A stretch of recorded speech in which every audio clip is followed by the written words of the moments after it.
Lobster Spaghetti. I think this is petty, but I'll let you judge. Back in 1999, I started work in a manufacturing company. Met a few good friends and generally had a wonderful time. Now I didn't make a ton of money, but I did alright.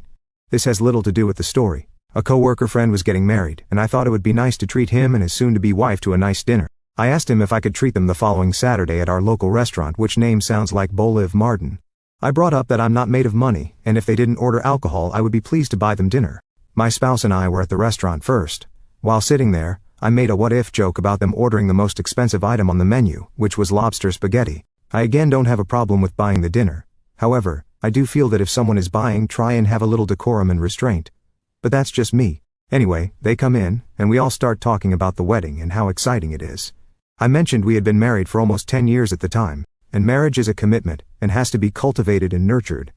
By the time the waitstaff approached, we all knew what we were getting, and they both ordered the lobster spaghetti. I gave my honey a smile and enjoyed our meal. They had a good time, but I felt I was taken advantage of. So now for the petty revenge. It took me about 13 years to pull it off. But I think it was pretty good. The coworker's marriage ended after about 5 years and 3 kids later.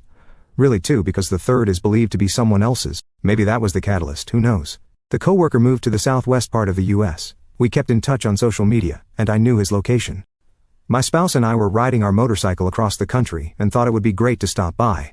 So we made arrangements to meet up at a Mexican restaurant for dinner. It was implied that it would be just us 3. But when we arrived it was him and his 3 kids and 2 of the kids' friends. We did the meet and greet and I excused myself to go to the bathroom.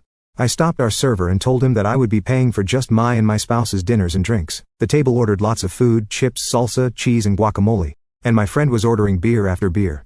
After we had finished I excused myself once again and paid for my portion. I came back to the table and gave my spouse the high sign that we were leaving.